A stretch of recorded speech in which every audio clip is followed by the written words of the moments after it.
Good morning, ladies and gentlemen, and welcome to the 2010 Power Workshops presented by the National Work Zone Safety Information Clearinghouse. For those of you who are not familiar with the Clearinghouse, let me give you a little background. We were created in 1998, and it was a cooperative agreement between the American Road and Transportation Builders Association, the Federal Highway Administration, who is the funder of the Clearinghouse, and then the operating partner is the Texas Transportation Institute in College Station, Texas. We've been in operation now for a number of years, 12 years, and in recent years, again with renewed funding from the Federal Highway Administration, we've greatly expanded our programs and our services in these conferences, and hopefully you're familiar with some of the webinars that we present that are all free to the public, and we try to make this information as accessible as possible. And as we start out, I shared this story I think a couple of years ago, but I think it's particularly useful to kind of remind ourselves who are involved in safety what it's all about. Because we see the statistics, and they've been looking good. Recently we've seen some drops in the work zone fatalities, down from over around 1,100 a few years ago. We're down around 800 now, so into the 700s. So we've seen some really good progress in reducing work zone fatalities. On the worker side of the equation, been pretty flat. We're still seeing between 100 and 130 workers killed every year, so we need to see a little bit of improvement there. So sometimes as safety professionals or whatever we're working in, the DOTs, the agencies, the contractors, it seems like we're working hard and don't see a lot of progress. And it reminded me of a story I once heard about a man who came up on the beach after high tide and the tide had receded, and the beach was strewn with starfish. And of course, soon the sun would be out and these starfish would be getting hot and dying, not being in the water. And there were literally thousands of starfish spread out across the beach. And he saw a young man, maybe 10 years old, picking them up and throwing them back into the water. And of course, the more seasoned guy looked at those starfish and that boy, and he thought, well, he's not going to make a whole lot of progress there before the sun comes out. And so he turned to the boy and he said, young man, you're wasting your time. There's no way you can save these thousands of starfish. And the boy just kept picking them up and throwing them back into the ocean. And again, the more seasoned guy said, you really can't make a difference here. There are thousands of these starfish and you're getting one at a time. And after throwing a couple more in, the young boy turned to the old gentleman and said, well, it made a difference to that one. And so I think that's kind of how we approach our jobs in safety. That it's a big task, but we take it one at a time. And we try to prevent those one death, two deaths that we can. And as we slowly make progress over the years, as we have done in more recent times, that's really what it's all about. And that's what I think you'll find from our presenters here today, people who are truly committed to safety. And I think that's the reason why many of you are here today, because of that true and deep commitment. This morning, in this session, we have several presenters that will talk to you a little bit about what's going on in Washington, D.C. and what the government is doing to promote safety in work zones. First of all, we'll hear briefly from Chung Ng. And Chung is, and I won't go in detail, you should have in front of you a paper here that has all the bios of the various presenters, and there you'll find the details of each presenter, so we won't take the time to read all of that.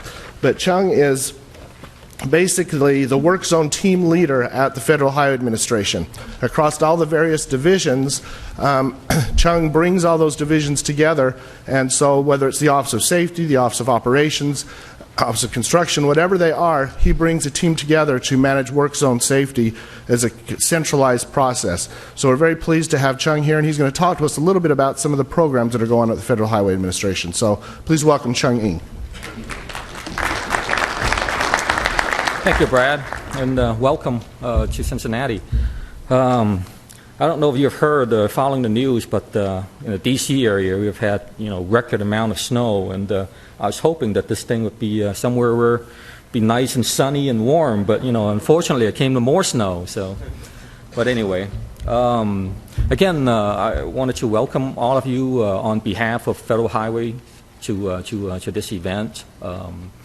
Safety has always been one of the highest priorities, I guess, within our agency, and likewise with work zone safety. So, so as part of the Safety Lou initiatives, there were a number of things that were undertaken to focus specifically on work zone safety, as most of you already know. In addition to Subpart K, which was a follow-on to the work zone safety and mobility rule, yes, we had the clearinghouse, I guess, element in there. As Brad mentioned, this program that had begun a number of years ago, but Safety Lou provided additional funding that helped revitalize, I think, certain aspects of it. And if you haven't visited the site lately, be sure to do that. I think it's a rich source of information. You're able to find a great deal of materials there through a pretty robust search mechanism. In addition to that, there were a number of safety grants that were funded as part of the Safety Lou initiative. And that included the number of grants to individuals or parties, including the Laborers' Health Safety Fund of North America. I guess it's Scott sitting here. I think he's going to have something to talk about a little bit. Also to ATSA and to Wayne State University, as well as Illinois Institute of Technology.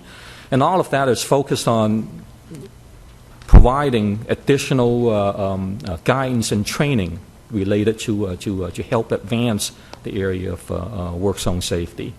So, and this workshop in itself is a result of part of that the product as far as coming out of the clearinghouse effort, and it summarizes some of the findings and the materials that are coming out of the safety grant effort. So there are a number of things that are already developed. There are still things that are going to be coming on board. So keep an eye out and look for more of the materials. And the clearinghouse is a good source to stay on top of what's coming. Okay.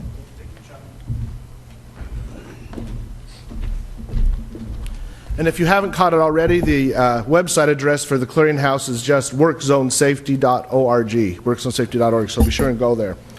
All right, we're next pleased to hear from Danessa Quintero from the OSHA's Directorate of Construction.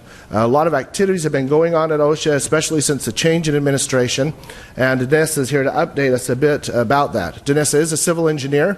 She works in the headquarters of OSHA in Washington, D.C., and specializes in work zones.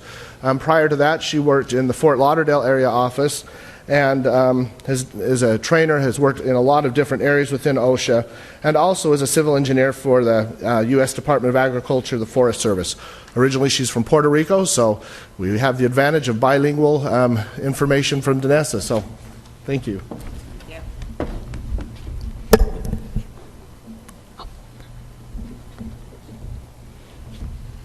Good morning, everybody.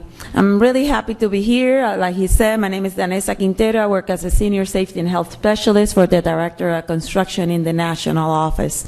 Today, basically, I'm going to go over some of the agency new activities, goals, and priorities, and also some of the Director of Construction new activities. At the present time, I would like to mention that in December of 2009, we were very pleased to basically hear from the United States Senate by saying that Mr. David Michaels, a scientist from the George Washington University, was appointed as the new Assistant Secretary for OSHA. Mr. David Michael used to be the head of the Department of Safety for the Department of Energy. So he's someone that brings a lot of information, ideas, and new goals for the agency. OSHA is in a lot of transition at this time. I'm really happy to let you guys know that a few months ago, at the end of 2009, the OSHA and the Roadway Safety Alliance was renewed.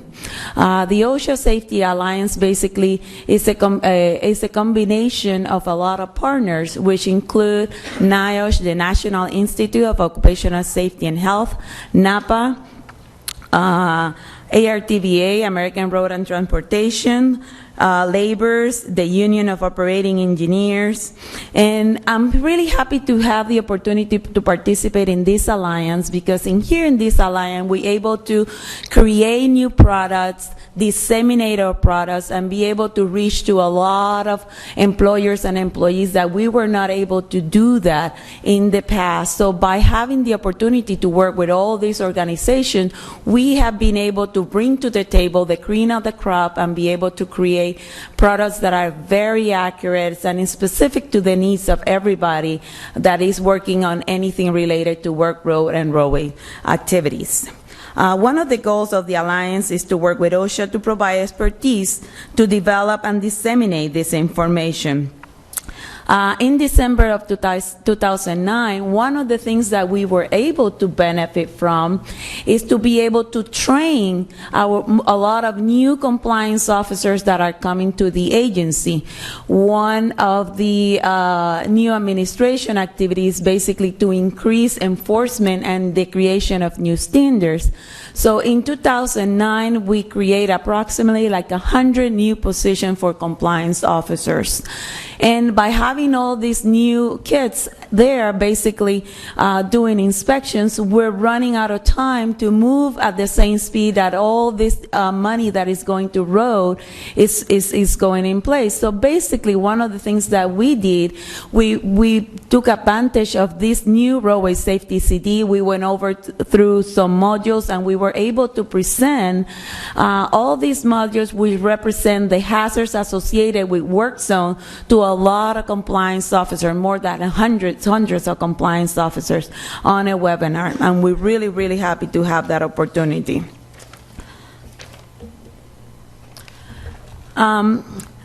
Basically, as informed by the Secretary of Labor, there will be a big reduction and funding will be taken away from the BPP. What is the BPP? The Voluntary Protection Program, which is the program that promotes effective worksite based on safety and health. In the BPP, management, labor, and OSHA established a relationship at workplace that have complement and comprehensive safety and health management system.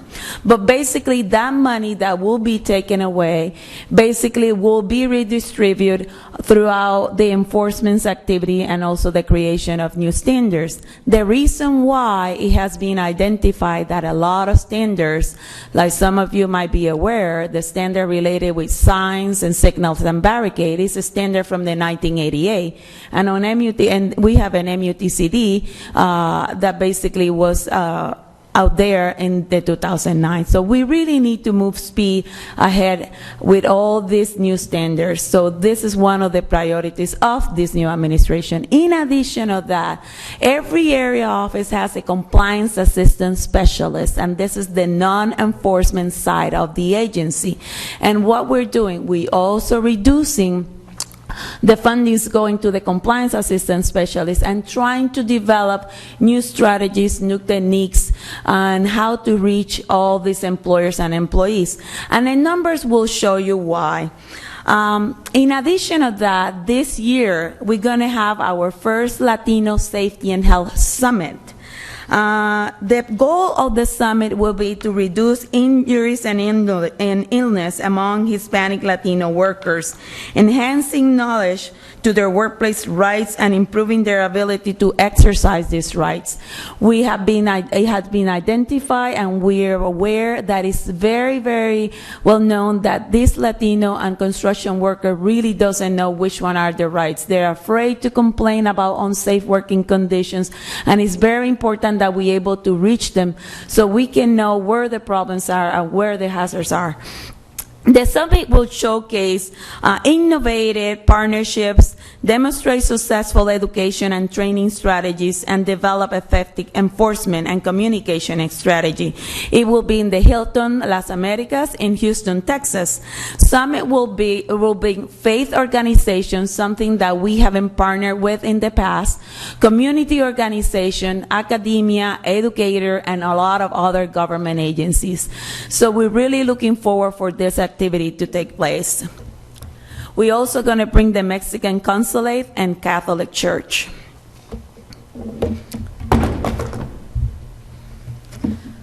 Like Brad was mentioning before, numbers. BLS numbers show basically that all fatalities in 2007 went up to 5,657, and just the construction fatalities were 1,200, approximately 1,200. A few months ago, I remember when I was reviewing one of the fatalities investigation, an employee was using a small single drum roller and compaction with a seat and rollover protection to contact a roadway under construction. The roller drifted into a 2-foot ditch on the side of the road, and the roll on its side, pinning and killing an employee. In all these numbers that we have here, this is a very, very small number. We really are not capturing the number of people that get hurt on the job, that lose an arm, a finger, and basically those numbers are thousands and thousands of accidents that occur on a daily basis. As I speak right now, someone's friend, a father, a coworker is getting hurt on the job. And it's very important that like Brad said, one at a time, and I really reach to all of you to help us and provide us all this help that we really need and what we're looking for.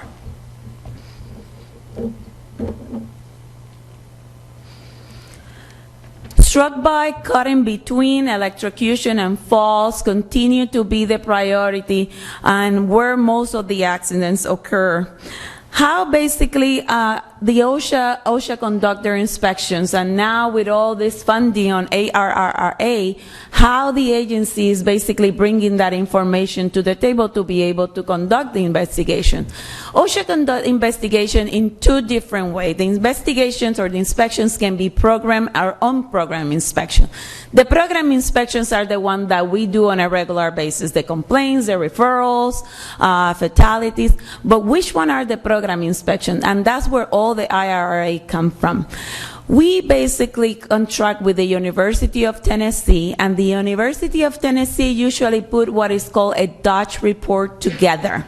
On that Dodge report, we buy information from McGraw-Hill, and in there all the different activities and all the projects that have been granted to different and companies are basically included in that report.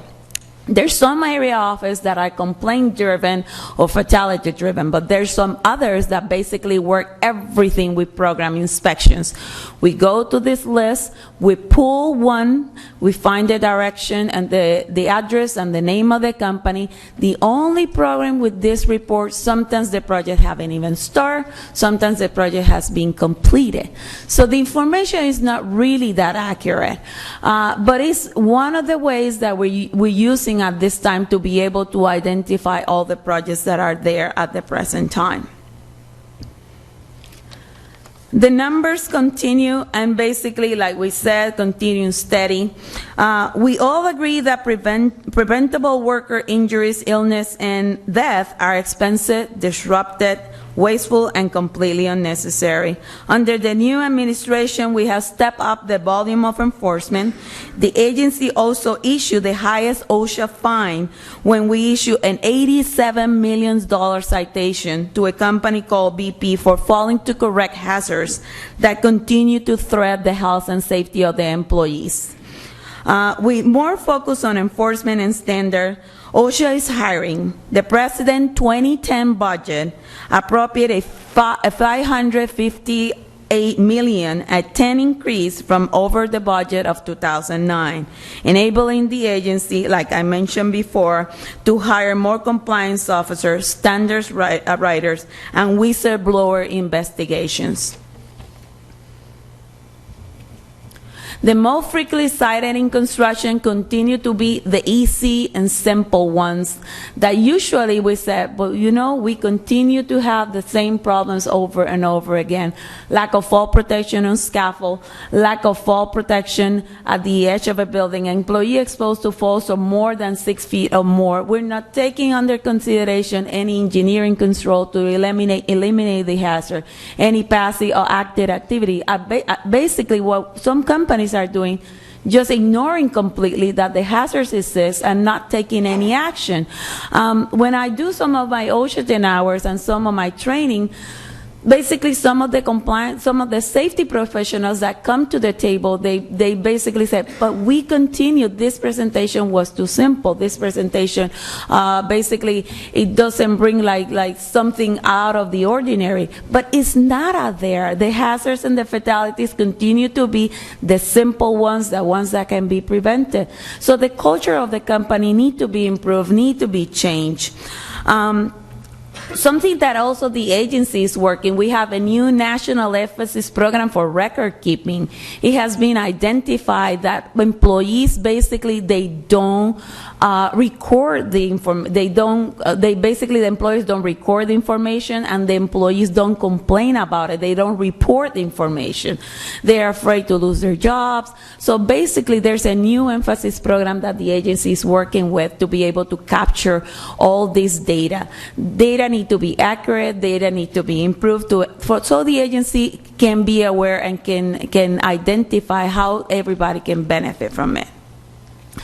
In the Directorate of Construction, we're going over a big transition.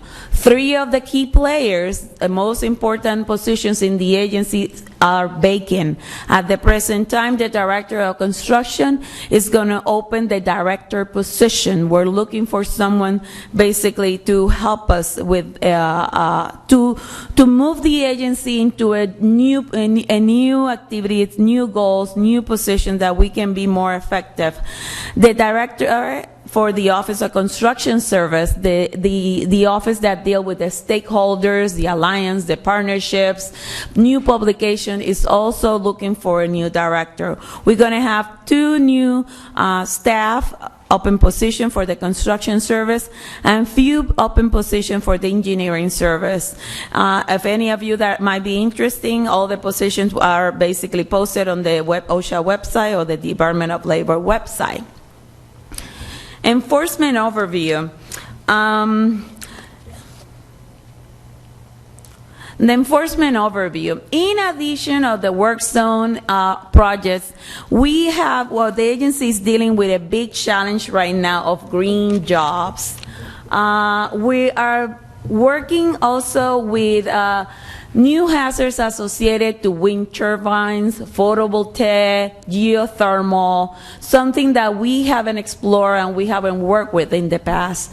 Because of the need of new ways or energy activities, the agency is moving at 100 miles an hour, to basically be able to move at the same speed that the industry is moving in everything related to green jobs and activities. We're also working with the National Institute of Occupational Health, Safety and Health, and they have a task force which is putting together a lot of activities and work groups.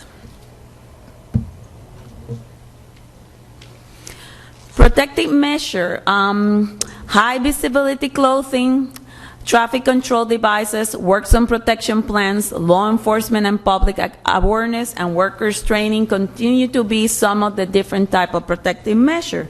In 2002, OSHA amended its construction standard for signs, signals, and barricade to incorporate the MUTCD of 1988 and also the millennium, and we continue running under that regulation. However, in 2006, there was a big OSHA Review Commission case between Labor's and Roblin Company, and in 2009, the Director of Construction reissued an interpretation letter that clarified OSHA position regarding the requirement for the use of high apparel in highway construction. Roadway construction traffic possess an obvious and well-recognized hazard to high and road construction work zone.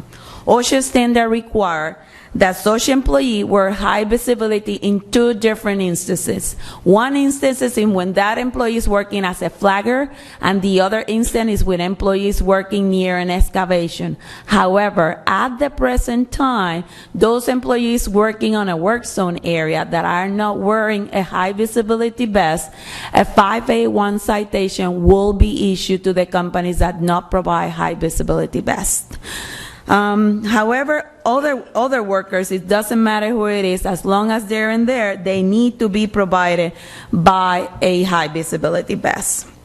The reason why it was identified on the Federal Highway new Federal Register that giving a driver more time, having the high visibility vest, it will give the driver more time to avoid possible accidents. The reason of the decision is basically the one as follow.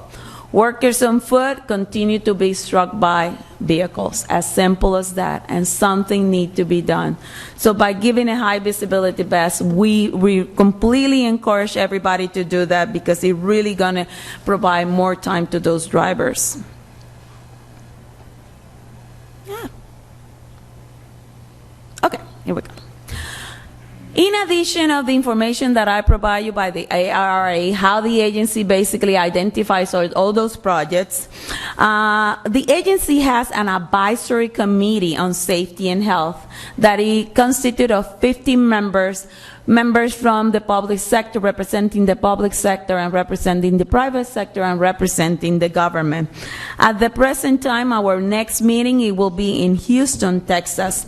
We have been, the work group has presented information to the Secretary of Labor about different RRIA projects. One of the things that we identify is not just that new hazards are not there. The hazards continue to be the same.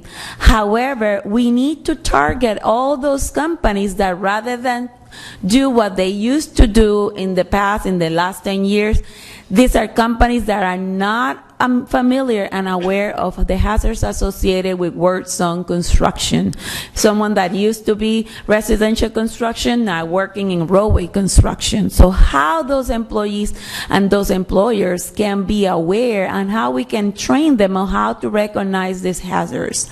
So that's something that almost everybody have been able to bring to the table. At the present time, the advisory committee, which I really would like to see all of you get involved. All the information, all the minutes are available on the OSHA website, and it will be able to help you to be aware and familiar where the agency is going. We have new work groups. The new work groups that we have at the present time is the silica and other construction health hazard. In the past, the work group was just identifying silica hazards, but we identified that it's very important that we identify other health hazards. Prevention by design is something that is also new. This work group, basically what we do is try to involve engineers, architects, before the project has been granted. Everything that is on the table, everything that is on the drawings, we can identify in there where we need to include some kind of anchorage points and how we can prevent, be very proactive, and identify all those possible ways to improve safety at the workplace. Some of the others that are available, diversity, women in construction, education and training is very controversial. Green jobs that like I mentioned before, multilingual issues in construction safety, nail guns, and residential fall protection, which continue to be something that is very, very interesting. OSHA standards, where the OSHA standards are going and where we're putting all our effort at the present time. OSHA has accelerated its effort to develop long-awaited standards addressing worker exposure to numerous of job safety. In recent months, we have revised our enforcement policy for fall protection during steel erection. The letter of interpretation that I mentioned for high visibility warning garments. We issue a directive final rule for acetylene hazards. And in coming months, we're going to be continue working on the final rule for confined space in construction. And resign OSHA compliance directive on residential construction. The most important and the one that we commit committed to basically complete on July of 2010. We're preparing for the final rule in the new crane and derricks rulemaking. And that's basically, it gives you a picture of all the activities and all the things that we're working with at the present time. In addition of that, we developed a lot of new quick cards and fact sheets for everybody to take advantage and be able to disseminate among your workers. If you have any question, please give us a call, and thank you very much for listening. Any question? Good. Yes, can you please come to the mics if you have questions so we can capture.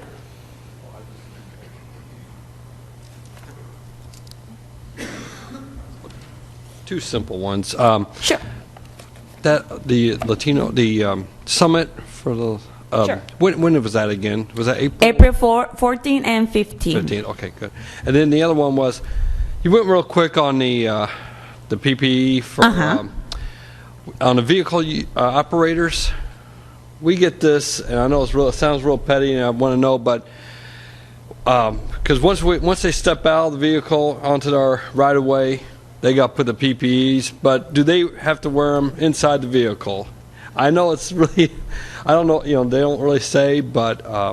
There's four things, to yeah, answer your question, there are four things that are necessary for the agency or the compliance officer to be able to issue a citation. One, basically, is a standard. The standard will be the 5A1, where the industry recognizes that there's a hazard, there's a problem, and it can be abated and corrected. The second one is employer knowledge, and the most important and the one that you mentioned is the employee exposure.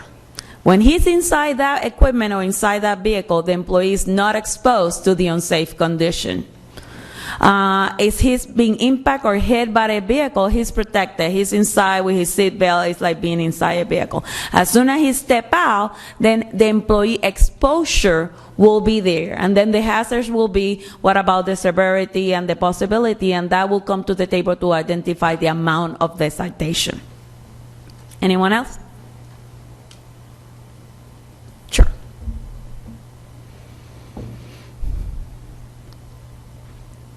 One of the big buzzwords right now in the DOTs is not only enforcement and engineering, but education. How is OSHA reaching out? Because I'm not very familiar with a lot of these OSHA regulations. How do I find out about them? How do you reach out and educate us how to comply and avoid these big fines and keep our people safe? Exactly. There's two key players in here, basically the employer and the employees. First of all, if we're talking about the employers, OSHA has the OTI Center in Chicago, but the OTI Center basically deals with the compliance officer. In addition of the OTI Center in Chicago, we had education centers around the country. And in all these ed centers, they offer the OSHA 500s and the OSHA 30 and the OSHA 10.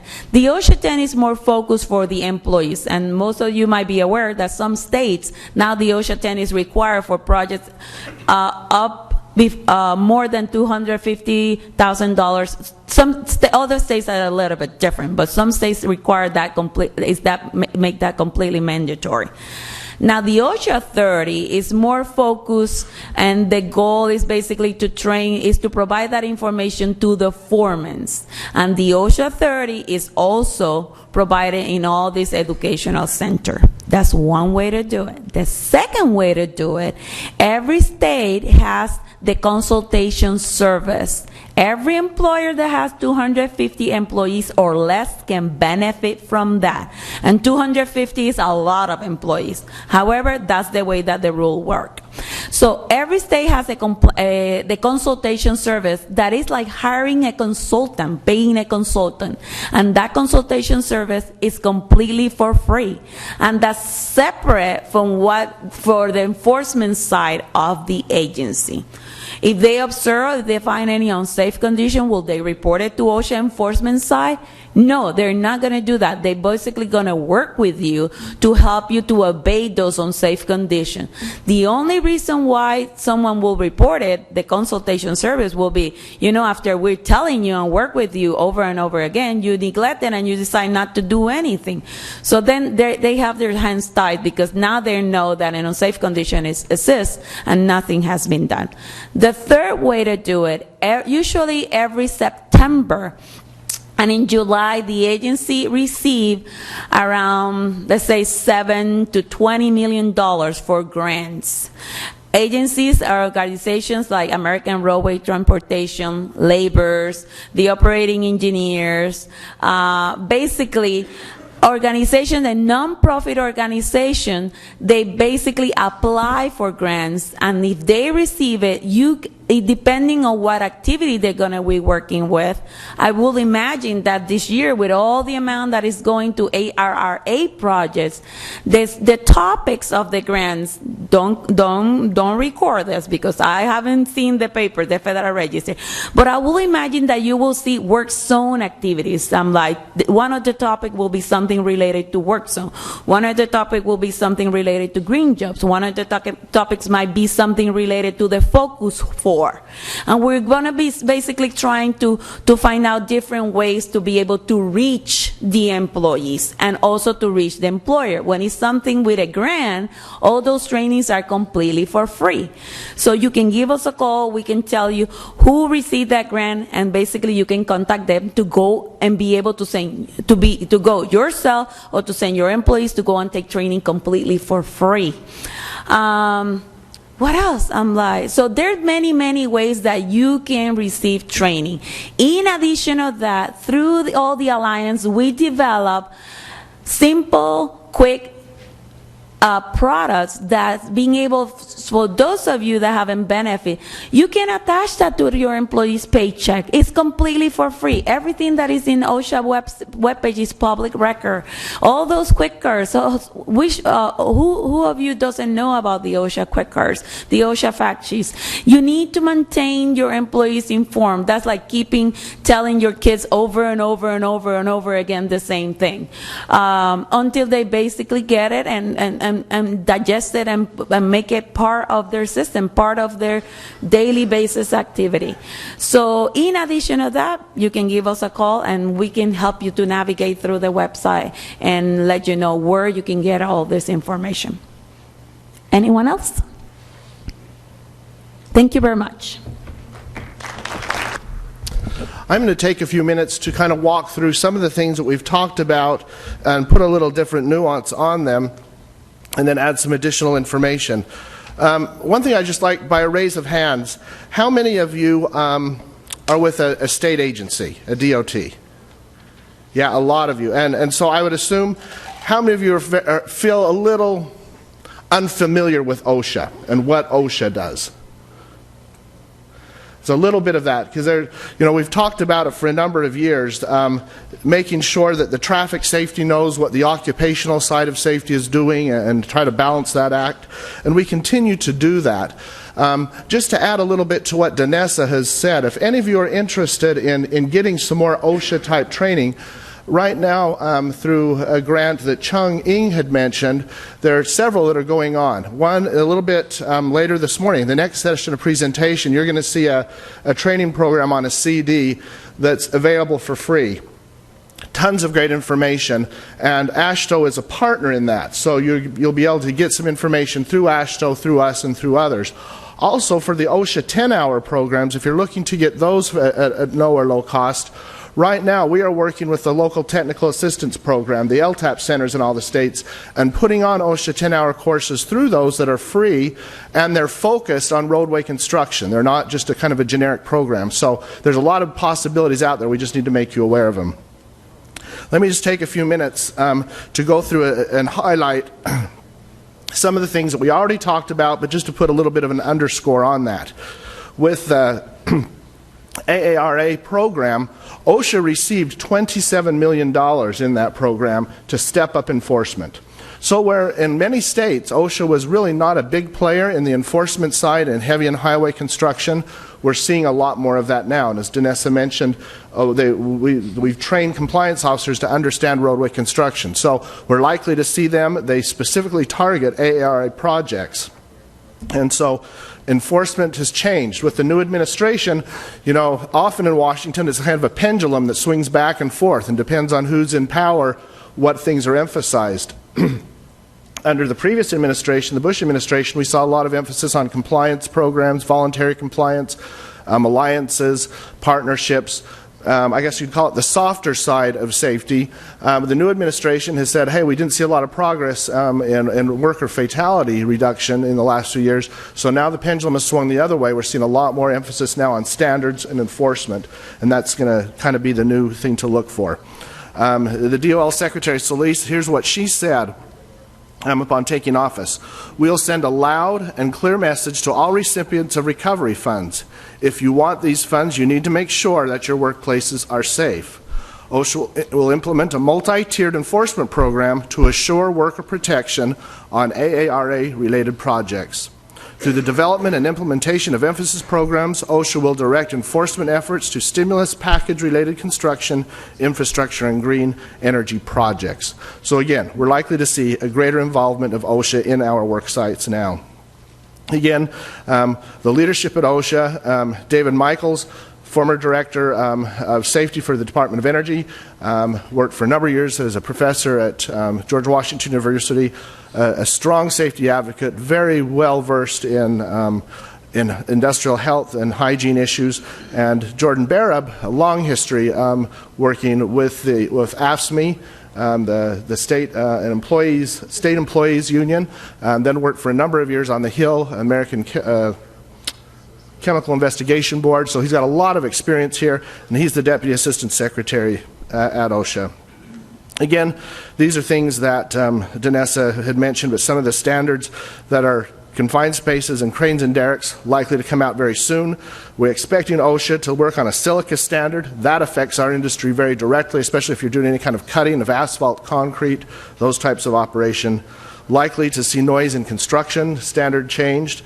And while OSHA is not going to start likely a new ergonomic standard, they have changed their law to where ergonomic injuries now have to be recorded on the 300 log, reintroduced that requirement. So we'll be looking at ergonomic and musculoskeletal sprains and strain type injuries. I'll just skip through some of these because Danessa covered them.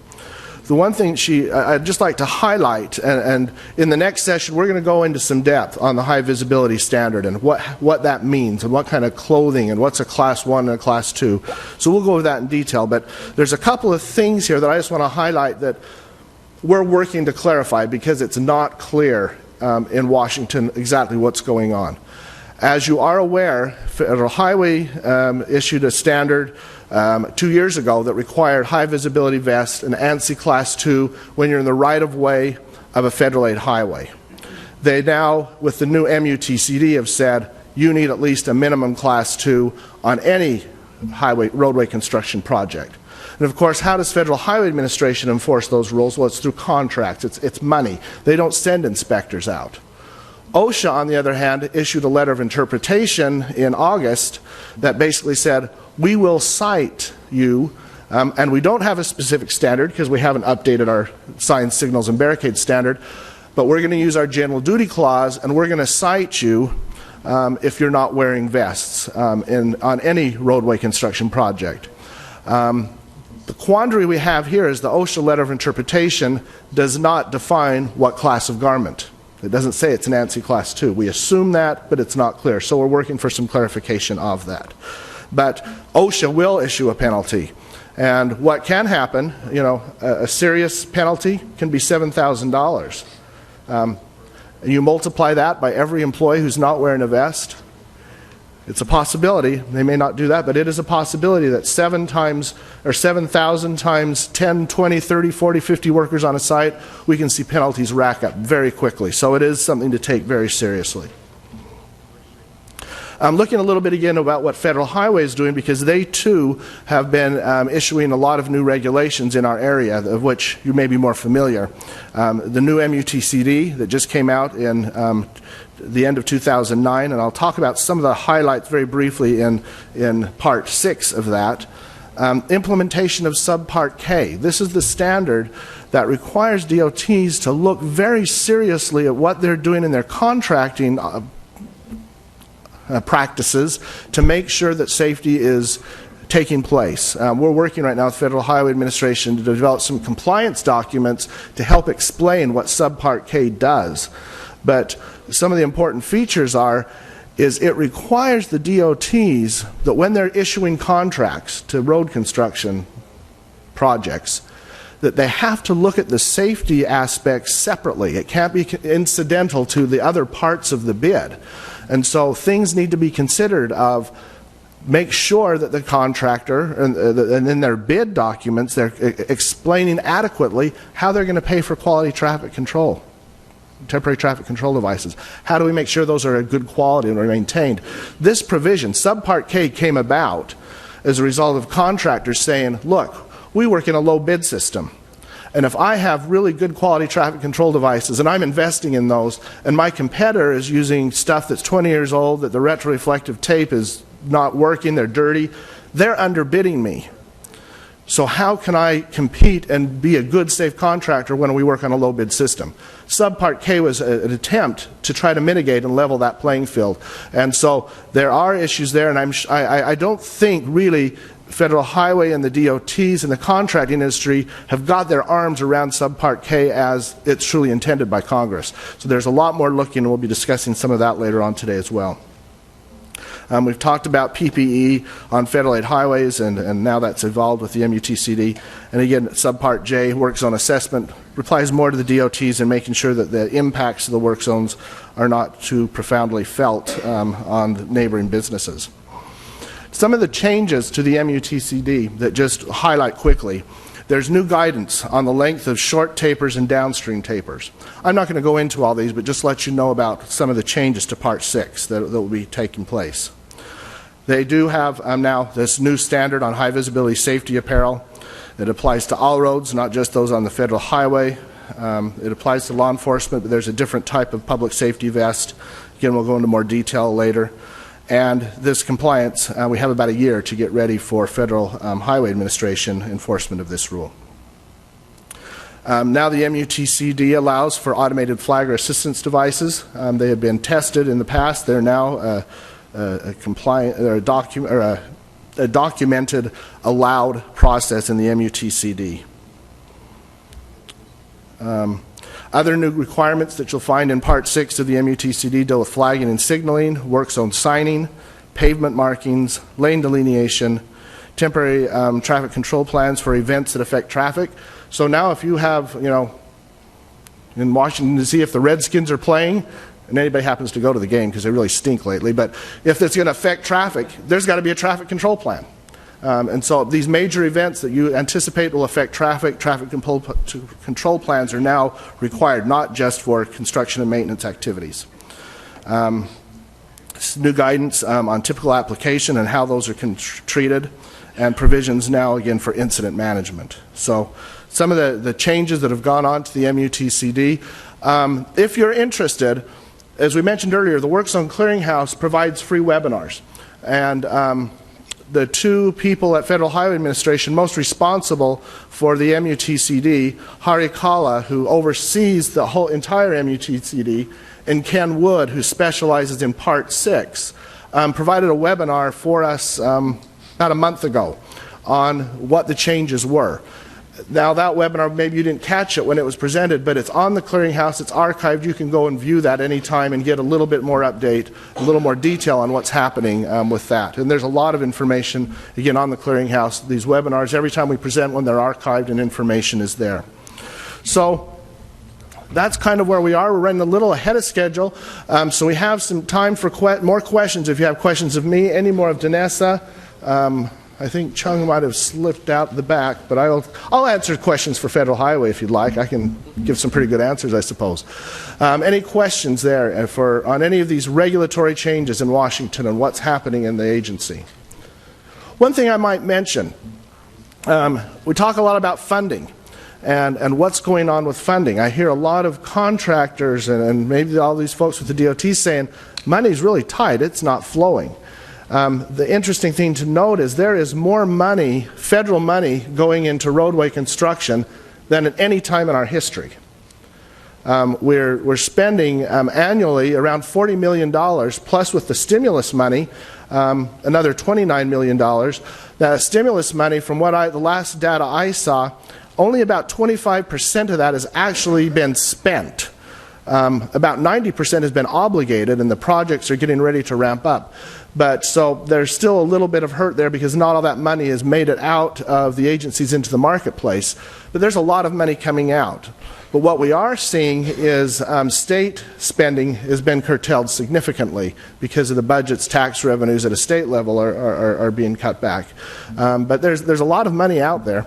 There's also a lot more competition. A lot of contractors that were doing general construction, commercial construction, residential, are starting to try to move into the heavy and highway construction industry because there's money there. So there's more competition. So these are some of the factors that we see, at least on a national level, that are affecting the industry. But the reality is there's a lot of money out there, and a lot of so hence OSHA is taking a lot bigger interest in our industry and are inspecting it.